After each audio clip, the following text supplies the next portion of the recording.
Hi, friends. Welcome to another episode of Soaring Through Chaos. And as always, the reason we do this is to share and to learn from each other. These are not easy times. We are in the midst of a worldwide pandemic, and it's affecting us in different ways. Some are worried about their health, some are worried about their friends and family, some are worried about jobs and sustainability financially. And of course, in the midst of all this, there's so much finger pointing and challenges. And amid all this, I run into people who are my role models or people who give me ideas on how we can actually live through this, through all the challenges, and make sense out of it. And one of them is Namrata Majumdar. Namrata, how have you been over the last few months? First of all, Shankar sir, thank you for having me. I'm really grateful so that I can share my story. And about the last few months, actually, I would really say that I have healed. I have been Wow. better. I have been with my family. I have good work. So, yeah, I think it is a blessing in disguise for me. So when we met, you were going through a lot of changes in your life, and I know it's not easy to talk about it, but we are in the midst of one of the most interesting and difficult times. So it's perfectly fine to share what you think. I think these are more difficult times the world is seeing, and I'm a very small part of that. So Yeah, if my story can help somebody to just put a thought in their heads that okay, everything shall pass, nothing like that. yeah. So tell us more. I mean, I know before I met you, I found out that you worked with some of my friends like Asha Jadeja from San Francisco Bay Area. You've been to many places like that. You've been an entrepreneur. Tell us your journey. You can start wherever you like, from childhood if you So wish. I think it all started from me taking an admission in engineering. I wanted to be a mechanical engineer, but and also because I had seen my father doing it all the time, and it was very impressive.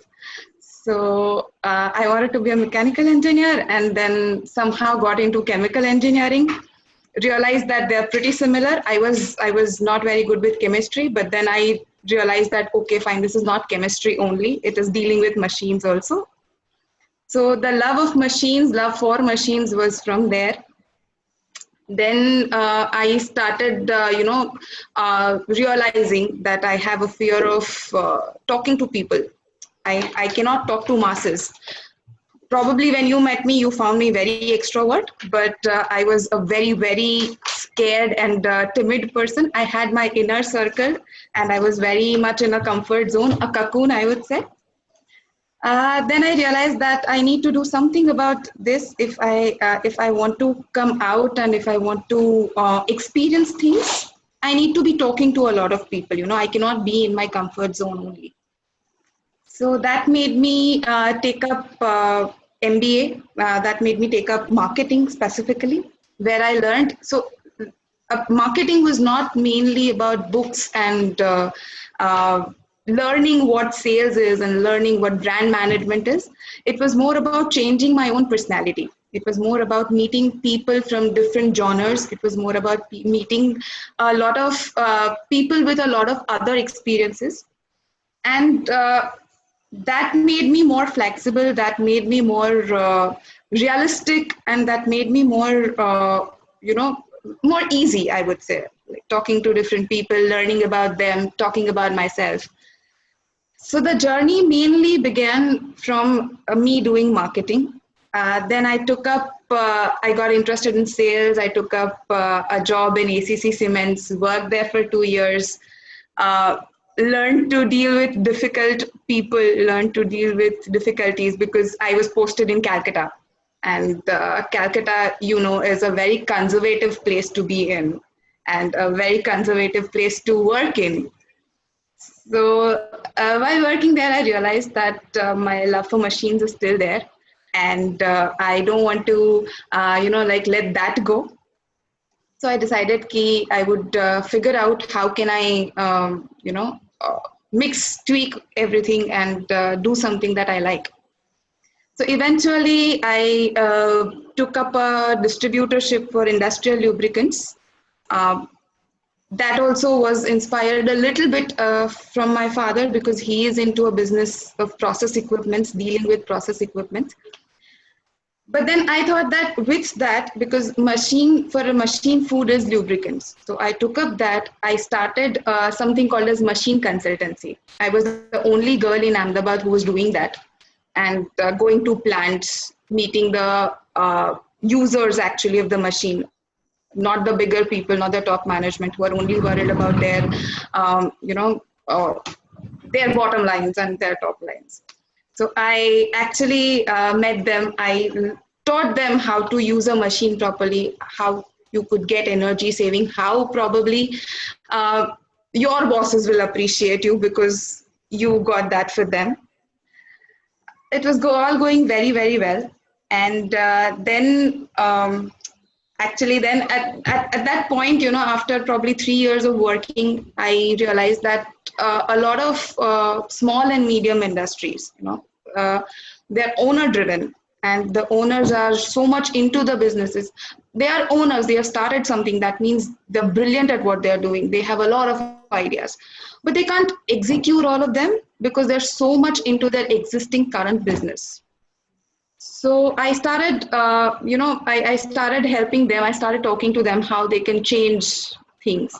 And it so happened that eventually I met a friend who was also talking about the same things. So we collaborated and we started doing something like Big Fours do for a bigger organization.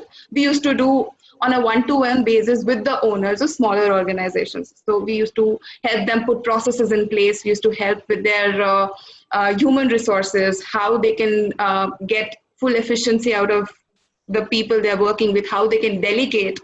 Delegation is a very big problem in India. You would definitely agree to me that Certainly. I can do everything. I don't want anybody else to do it for me. So in businesses also, this is a very big thing. So we help them to delegate small things, starting with giving signing authority for certain level of amounts, Then from there, then I thought, okay, fine. Now it is the time to settle down, to take plunge into, to stabilize the personal life as well.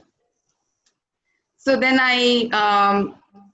to cut it short, I got married and shifted to Baroda, and decided that fine. So my husband wanted me to give full attention to him and his family per se. So I decided, fine, the work can go on.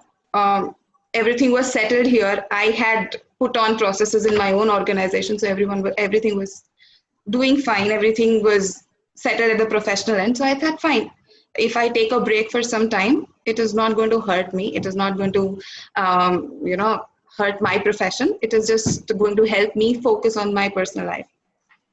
And then I realized that was something that I did incorrect. That was something that I should have stood by. That was something that I shouldn't have, let go on.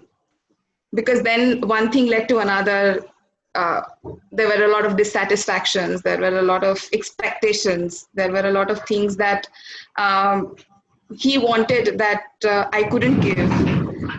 And basically it was all a mess. A chaos was created. And he probably also did not know what he wanted to do and what he wanted out of his life and how he wanted it, because he had a lot of troubles of his own. And he couldn't deal with them.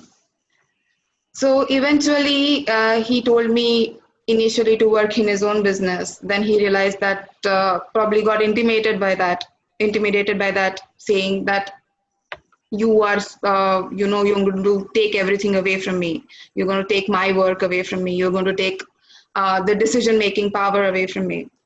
So he said, no, you cannot work here. If you want our family to be perfect and nice, you can't work here.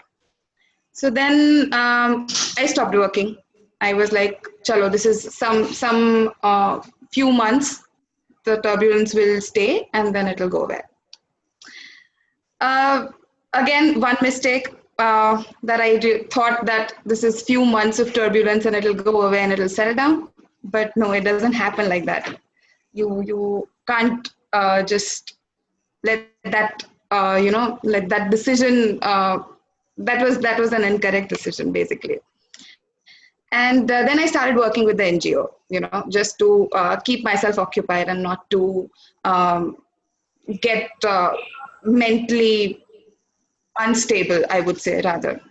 So I started working with this NGO called Yuvalai, where they used to speak to a lot of people, students who had a lot of ideas, but they did not have proper resources to do it. So we used to give them a platform to get those resources. And there was something called as Maker Fest that we organized for all such students who had created something and they wanted it to showcase. So I brought in an idea where we could involve industry, and that industry, the people in the industry could probably invest and could probably help them, push them to commercialize what they've created, to guide them whether they could be commercialized or not, to guide whether the machines that they have created or the ideas that they have could lead to something or not. And that was the time when I got noticed by the MJF, the Asha Jadeja Foundation. And she called me to the US to understand what actually Maker Faire is, to how can you do that on a bigger level, and how can you help people in India to create more and to do more out of it. So that took me to Palo Alto, that took me to San Francisco. And when I was in by the time actually I was in San Francisco, I realized that my husband was actually jealous of whatever I was doing. He was not somebody who could help me grow, but he was, or maybe stay at a level. He was somebody who would push me down, who would not, because he was a megalomaniac. He had to keep that charade up. So he cannot have anybody around him that could grow, and he was an introvert. So he could not have anybody around him who could talk to people and get things done, or who could talk to people and establish a relationship. So when I was in US and I saw that, I still have it in me. I still can talk to people. I still can do good things and do good for people and for me. That was the time I a little bit decided that, okay, I have to get out of that personal chaos that is there and stabilize my life. So then eventually I came back. That was, I think, somewhere in May or June last year. I came back and I decided that I had to put a hard stop on this. It's like ripping off a Band-Aid. I had to pull it off, and I had to get out of that that zone of chaos.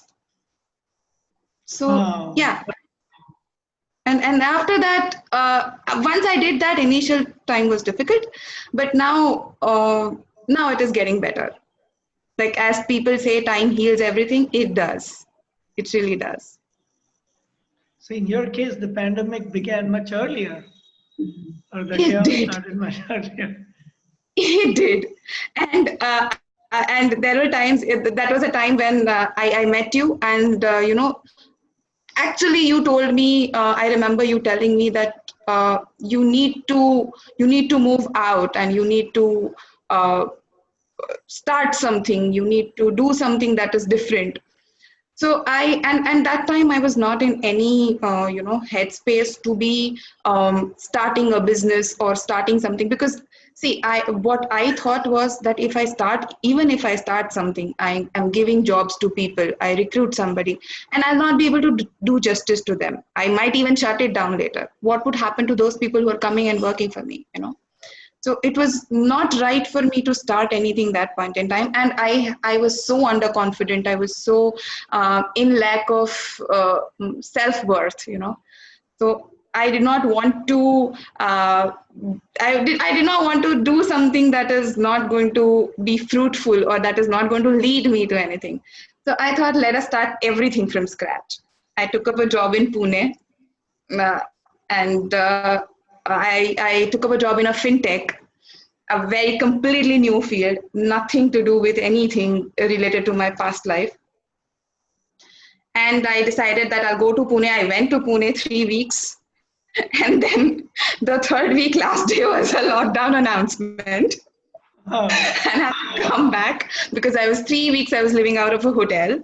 I was finding a place in Pune. Everything was settling down. I was very happy that everything is finally moving out. I'm going to meet new people, and I'm going to meet I'm going to have new friends, and everything is going to be completely brand new. And the third week, last day, I remember it was 23rd March. Pune was the first city to be locked down. wow. And That was before the national lockdown. yes, it was before the last national lockdown. Oh, wow. So 23rd night, 12 o'clock, the lockdown was going to be imposed. 23rd night, 11:30, I took a flight out of Pune to Ahmedabad.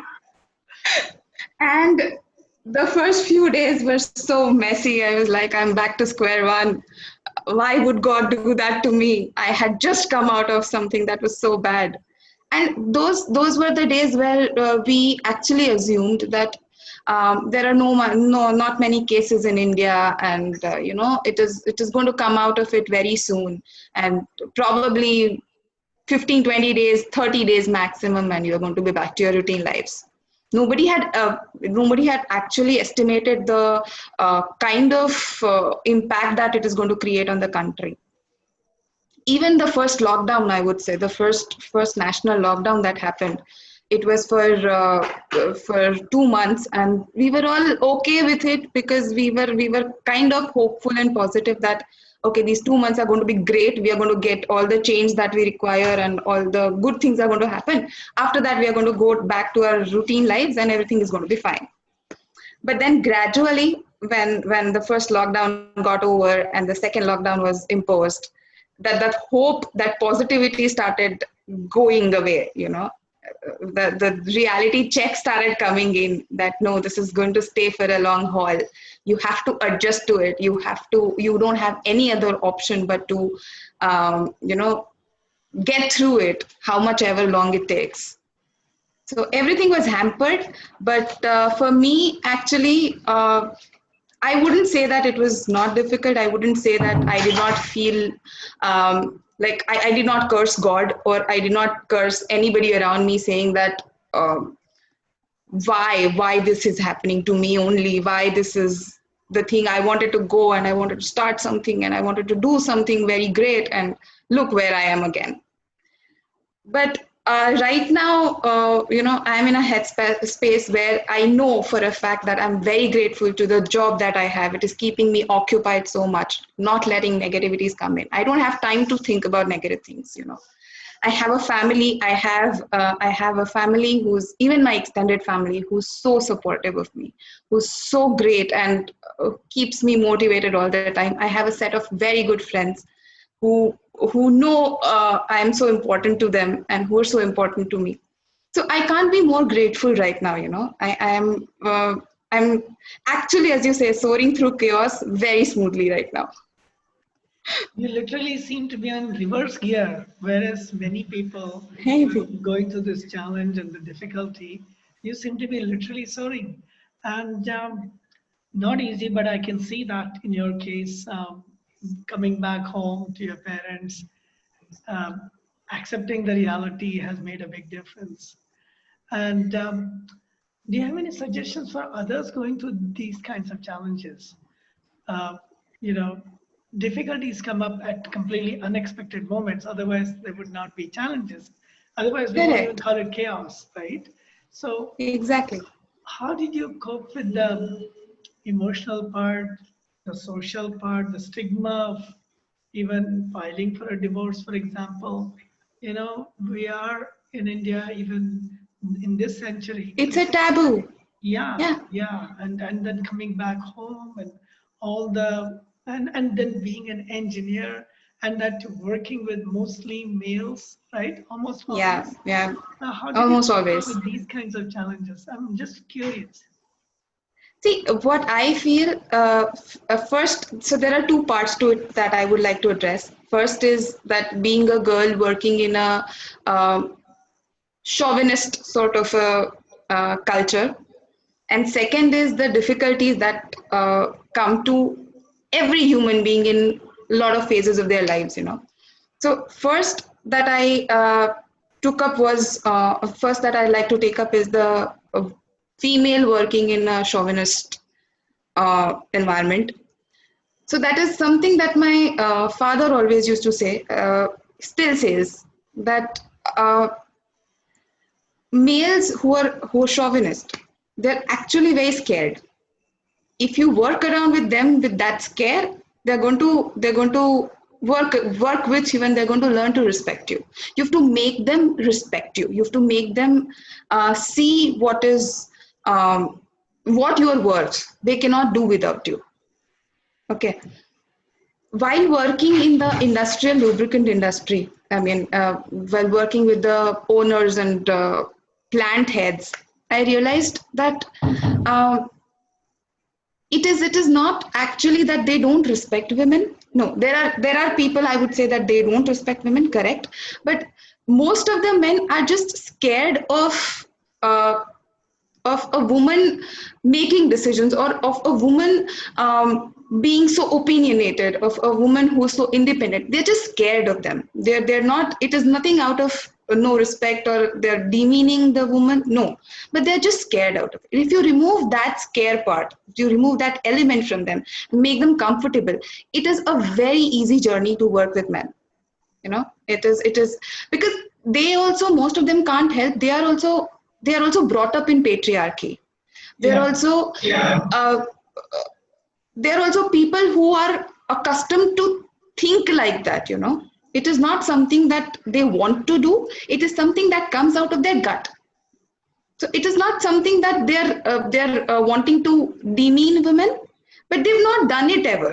They've not seen around them, probably they've not seen women who's like अरे एकदम आ गई और सब मस्त बोल रही है. They've not done that. So Except if in you remove Bollywood that, movies. except in Bollywood movies, which people disregard now, that okay, वहाँ तो films है, होता रहता है. So I remember an instance where I was not allowed in the plant, saying the watchman told me that we don't allow a woman in the plant. Sorry, ma'am, you can't go in. I was like, why? What have I done to you?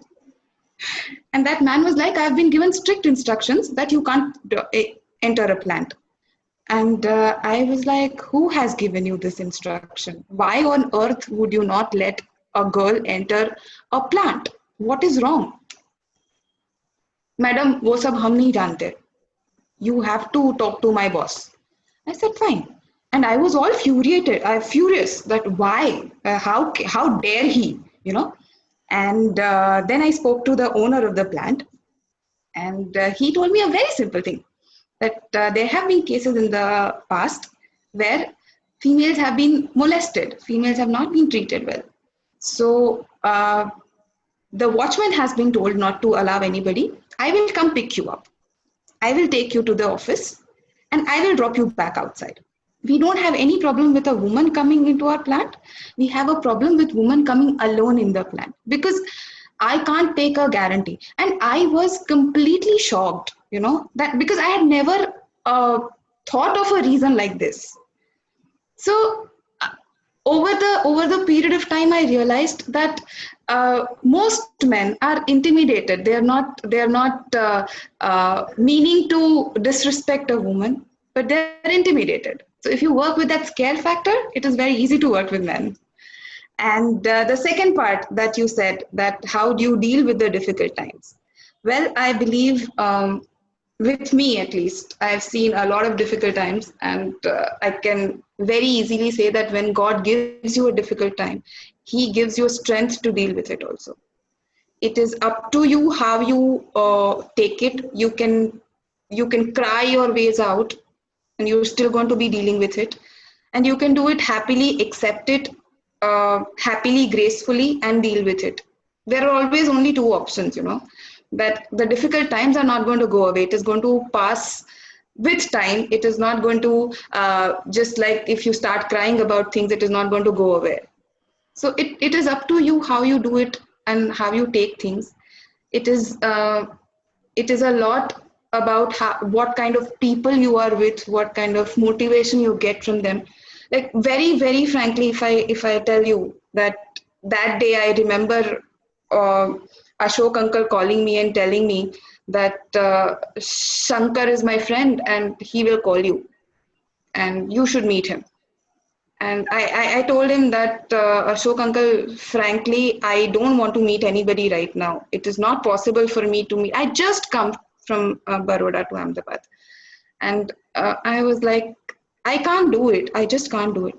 And he was like, you will meet a person who is very, very humble and who is going to talk you through it, who's going to guide you how to deal with it. And I was like, okay, I have my parents and I have my family for that. So he said, just meet.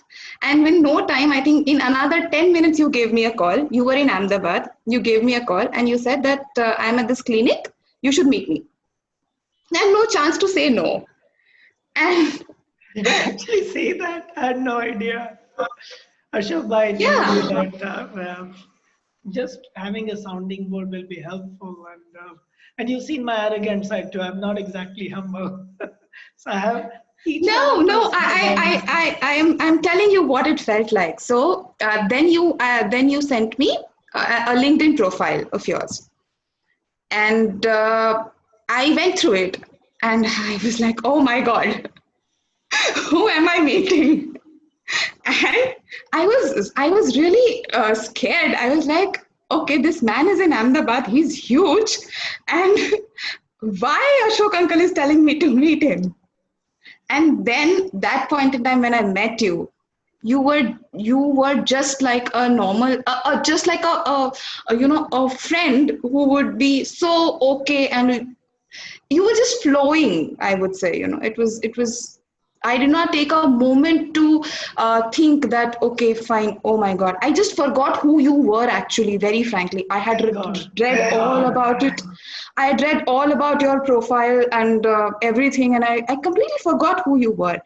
And then you took me to a park saying that, let's walk and talk. I hope you don't mind. I was so much impressed that point in time. Trust me, I'm not telling this to you because we are here doing this interview and anything, but this is how you've impacted my life. This is something that made me realize. You've always taught me. You've always made me realize that these things are going to make you more compassionate. It is going to make you understand what people go through. And trust me, I have. And once you start doing that, you feel very pity. A pettiness comes in you that you are a very small part of this world. People are going through a lot bigger than what you have gone through. People are facing bigger problems. People are facing deaths. People are losing their loved ones, which are much, much bigger losses than what you have gone through. So that compassion, that emotion that comes to you actually helps you. It strengthens you to deal with your problems. It uh, helps you look into the world, and it helps you to see around and help people that in whatever little ways you can. Like my servant's daughter, she's a 3.5-year-old kid. I got, in this pandemic 5.5 months, I got so close to her. I dedicatedly spend half an hour, 1 hour on a daily basis to teach her, to spend time with her, to play with her. And that is something that has come to me looking at you and meeting people like you. You made me meet a lot of people.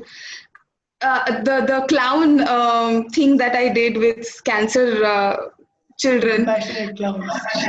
Yes, that was so. I'm still in touch with those people, and it was so grateful. It was so amazing. And these are the 5.5 months that it started with. Actually, the positive thing started with meeting you, I would say. Well, And a couple of things if I may put it in context. Uh, LinkedIn profiles are meant to impress, so don't go by LinkedIn profiles alone. Number one. Number two, I was trained. I went through my own difficulties. I went through my own hell. I went through my own feelings of worthlessness and feelings of grandeur, arrogance, and like I know being at the top of the world. And then comes common humanity, which is seeing the bigger picture right now in front of us, all around us. People are losing loved ones. People are losing friends and family. My best friend, his father, his uncle, and all ended up for a few days in quarantine and ICU as well, at least one of them out of 24 people in the family. So these are the realities we are facing. And then it brings us to what you said, which is my problem are a part of the whole humanity. So, Correct. and it's normal for me to feel all riled up with the challenges I'm facing, but they're not. I don't need to narrowly look at my problems. Oh my God, I'm in hell. Many people are in bigger hell, and therefore we are here to support each other. So again, Yes, what and once you start looking at a bigger picture, it actually helps you to find out solutions of your problems as well. much more It easily, helps much you more to, gracefully. Yeah. yes, it helps you to gracefully, and in fact, it helps you to be grateful to the resources that you have, the kind of life that you have. Yeah. And it actually makes life easier for you because you are giving that flow of energy to other people, you are giving that flow of love to other people, which actually is going to come back to you. You are going to be left feeling satisfied, happy, and then that point in time you will feel that this problem is nothing. I will be dealing with it, and I will be going through it. It is not a problem. It is not going to be affecting and hampering my life and my well-being. So I mean, honestly, I would, when you think yeah, about how many people contribute positively, as you're saying, I mean, when I think about how I came out of my own stuckness, I had my meditation teachers, Vipassana, SN Goenka, that whole, I had my Chinmay mission, where again I've got more centered. Then I had the Sufi dance teachers and the Garba teachers. And then again I had then the Center for Compassion at Stanford, Dr. Jim Doty, MS Epala, the whole group of teachers, Erica, hundreds, literally hundreds. And then the basic free education in India, which is what brought me back. Education used to be practically free. And even today, for women, it's free all the way through college if they go yeah, to a public institution. We call India a poor country or a developing country. A developing country is able to provide free education to millions of people, whereas developed countries cannot sometimes. So it shows how true, powerful and how wonderful things are. It's easy to look at true. what's broken. I mean, yes, we had a migrant workers challenge. Yes, these are real challenges. So there's room for improvement. Sorry to There's bundle always them. room for improvement. So if I may ask, who are you grateful for? I mean, you mentioned your family. I'm sure you've had so many opportunities to be a chemical engineer, to work in the engineering field in a so-called male-dominated or a patriarchy, and to be successful and to be smiling. And in fintech now, again, another area which is again dominated by males, and finances are usually handled by husbands and Yes, yes. fathers, even today, right? To be able True. to work in that field and to be successful at it. And I've never seen you smile so much. You seem to be at your happiest since I met you. So I'm I really am. grateful. Actually, I am. So sorry for So, intruding that, but yeah, I wanted to say that I'm grateful to hundreds, if not thousands of people who are my mentors, who supported me through my challenges. We all have the community, isn't it? I right now I'm actually in a very, very, very happy phase where I am grateful to all the people who have supported me. I actually have started valuing, my circle, my family, especially the friends that I have, the people that I met through these times. Uh, you know, the fellows, the RC fellows that those ones actually boosted my confidence. And I am grateful to all these people who have taught me something, and they have played a role in molding me. And the love that I have for myself, the love that I have for others, the way I am seeing things now, the way I feel for others now, that is something that probably wouldn't have happened if I wouldn't have gone through this, So I'm even grateful to the situation that I was before. It made me meet people like you. It made me meet people like Asha Jadeja. It made me meet so many people who I wouldn't have met otherwise. I would have been that one person who would be still again happy in the cocoon this time that she created. Yeah, in So fact, speaking of Asha Jadeja, I know she's not in this interview with us, but she went through so many challenges. yeah, herself. Rajiv Motwani was a friend of ours. Professor Rajiv Motwani was teaching at Stanford, and his students were the founders of Google, Sergey True. Brin and Larry Page. And in the midst of it all, with the company roaring, Google is one of the fastest to become a $1 trillion company, right? And we Google every day. It's a verb now. And in the midst of it all, the person who co-authored the Google algorithm, literally, and made the company what it is, moved in with his wife and 2 daughters, and they had this incubator through which they supported hundreds of companies. They even, True. they even supported my company with SEMA in the pharmaceutical biotech industry, FarmQuest. And suddenly he he's no more. He passed on Yeah. with 2 young daughters at home. And Asha had the presence of mind to start the Rajiv Circle in his honor and to bring together to foster entrepreneurship. So out of all the challenges, there's this hyper growth and Google going public and becoming one of the largest tech companies in the world, and True. loss of life, to be able to deal with that loss, to be able to take care of, to become suddenly a single mother with 2 young girls. And I'm kind of speaking for her, to be able to create Rajiv Circle, to be able to honor and create Exactly. this positivity, and to develop in many countries, India, Pakistan, many other places, to be able to nurture entrepreneurs such as you, to give a forum, a platform. What a wonderful thing, isn't it? So out of Super. So that adversity, is what you learn. That is what, so my journey in this last year, I would say, has been about knowing people and how they deal with things, and how a little difference I could make.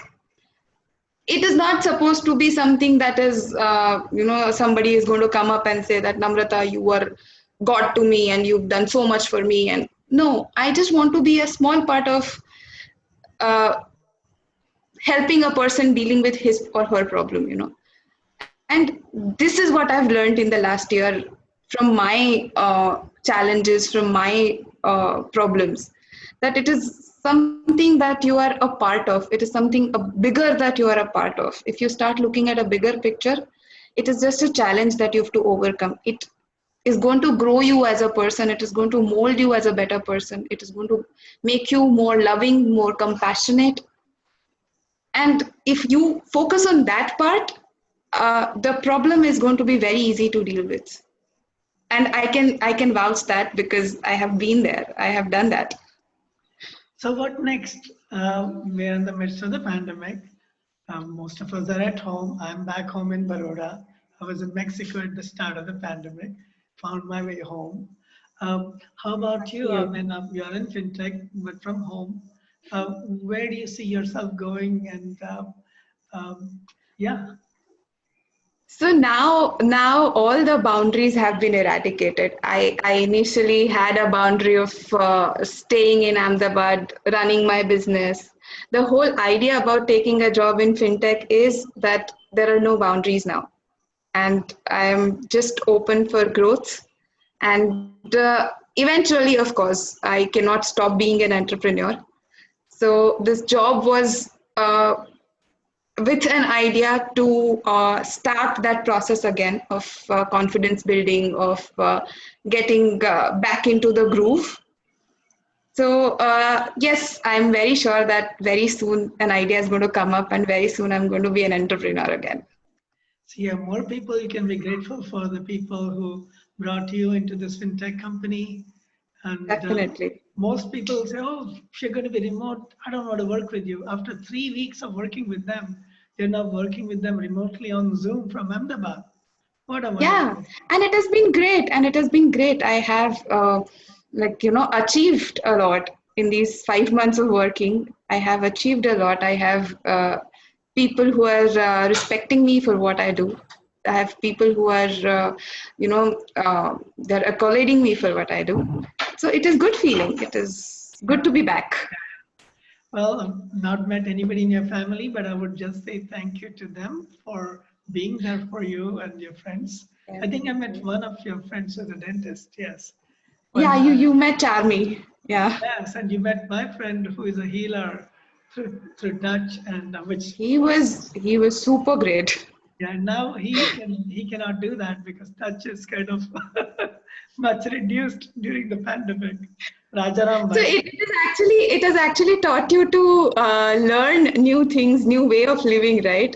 We were so used to a particular way of living, and we used to be taught, that when you do a face-to-face meeting, and when you have certain expressions, certain body language movements, and everything that is going to help you do this and that.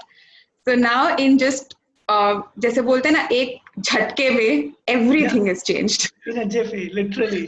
In It's like fact, Thanos snipping his finger, snipping his finger, and half of the world just changed completely. in fact, I used to be in healing dances, and now I have to do it remotely, much harder. But Yeah, I'm it is. grateful there are amazing dance teachers who are able to connect through this medium, through Zoom and through StreamYard and other things, and are holding space for people who want to move their body and learn from that. Whereas I'm happily dancing like Zoom Baba, that's what some people call me now. And also leadership trainings, I actually like to be in a room where people are sharing, much harder. Yeah, So instead I said, okay, let me just call and talk to my friends, including you. And you've been an amazing friend. I've learned so much from you for the last few thank you months. so much. Holding space for somebody going through something like this wasn't something I'm done. I'm not trained. I'm not a counselor. I'm not a therapist. So just holding space, sending you YouTube videos, suggesting you meet people Yeah, at Sabarmati Ashram or true. your, the compassionate clowns of Ahmedabad. Amazing. We'll have to tag all these compassionate clowns and the RC Circle and the Sabarmati. Definitely. Each one of them has been a part of my journey before and now your journey as well. Yes, and I'm really grateful for those people to have been in my life. I have been able to get through this phase because of all these people. Bit by bit, what they have done for me, and how I have taken things from them. So I have to thank them, of course. And that little girl that you are playing with, she's a part Oh, of your journey too. she's a sweetheart. After I tell you, after 12, 13 hours of work, even at night, 8:30, I get free. I'll call her, and she'll be all cheerful, and she'll be all dancing and all. So all the, your tiredness, your fatigue, everything goes away. That In fact, innocence is that so attracting. I just want to dance with her. I'll just dance for 5, 7 minutes and then talk to her. She is just learning to speak now. She's just three and a half. She's learning to speak. She'll just say gibberish words. I laugh it off. That's about it. You know? yeah, that's where we start learning that it's not like we are giving things to other. We are sharing because Yeah. the more you play with someone, they play with you too. The more you teach someone, we learn too. And Yeah, so and it's the way the always child amazing. takes the things, the way the child reacts to things, a child, the innocence with which uh, it's very simple for them, They don't know how to complicate things. We know how to complicate things. So they learn They are very simplicity from simple. them. We learn Yeah, authenticity from them. We learn being, we discover our own inner child. And the energy we used very to have true. after Very 12 true. hours of work to be able to jump around, that's the inner child coming alive. Yeah, you're forgetting your fatigue. That is, you're taking it as a state of mind. You're forgetting it. That child is dancing in front of you. The child is so cheerful. It makes you cheerful. It makes you want to be cheerful, you know. She's your That's dance fine. therapist. She's your dance Oh, therapist. she is mine. And she'll if I'm very tired and if I'm very dull and I won't be dancing, she'll come and she'll hold my hand. She's like, oot, oot. And she'll keep on saying that unless I get up and start dancing. Wow, wow. Yeah, it is Yeah. amid all these challenges, amid all the things that are not easy. Even my friend, whose family, 4 people were going through the risk of COVID, and they're all doing fine now. We used to dance 10 minutes every day, he and I, on Zoom because he was quarantined. Great. We're like That quarantine, helps a very lot. anxious. Yeah, Those 5-10 minutes of disconnecting from the world and focusing on your happiness, on things that give you happiness, actually helps a lot. Actually helps a lot. it could be music, it could be art, it could be just sitting in silence, watching the birds. There's so many more birds. Just doing something that you like, yeah, that's just going to help you to go through the rest of the days, whether it is some difficulty or whether you're dealing with COVID in your house. But it is going to help you because those 10 minutes are going to energize you and it is going to give you so much positivity that you will be able to help others also to give be positive, give that positivity to them also. It And does help. and today is Sunday, so I've decided. Normally, I have what you call good paustika or sattvic. I was even making Jain, whatever Jain khichdi with no garlic, no onion, everything the last few Oh days. my God. And now Paryushan is over. I'm not born in a Jain family. I said, let me try it out. It was amazing. Yeah, And today it's fafda and farsan with chai. So as a break from the routine. we do this as a family thing. We are doing this Monday to Friday. We eat very very hygienic food, no junk, nothing. And Saturday Sunday we indulge into everything on the possible earth that we want to have. We will make it. We've become all chefs. We've become Wow. experts at cooking. Wow. We've made pizzas at home, from base to the whole pizza. We've made pani puris. From the puri also, the making the puri is such a difficult task, but okay, let's do it. We don't want to go and have food outside. Everything on the possible earth we have made. Wow. So Saturday, Sundays are full of food. I'll have to So find my way to Ahmedabad and meet your family finally. please, please come. We will make you very good food. Thank you. We are And now an I started expert cooking family. Thai food. So, Wow. and it is interesting because I was experimenting with something. It became Thai. And then I put it on social media, and a friend said she and her mother love Thai food and her brother. So the brother came and took it, and it's certified by a Gujarati that it's good Thai food. So I told my wife, if a Guju says the Thai food is Yes. good, then it Gujus must are be born good. foodies. Then it must Gujus be are good. born foodies, and they can tweak every cuisine into their own taste. That's right. Like we have Chinese also, we have Gujarati Chinese also, where they'll put some sweet in it and they'll enjoy it very Exactly. nicely. Put some marcha and some fafda, and then you have a Ah, Guju Thai dish. So, Guju thali. well, again, to those who are listening, it's amazing that through all these challenges, life goes on, and there's so much that we can learn from each other. So, if you know others who would love to talk to me, please help them find their way to me.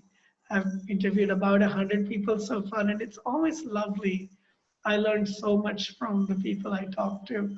And we will find a way that you can contact Namrata if you need to, social media links, and you know where to find me. And Namrata, it's a joy to reconnect with you, talk about everything from Fafda Jalebi to entrepreneurship. and have to go through challenges and gracefully with dignity and grow through all this. So thank you again. This is how life is. Life is not going to stop throwing problems at you. It is just how you catch it and throw it back. So stay in touch, Amrita. Definitely. We'll be back Definitely. again.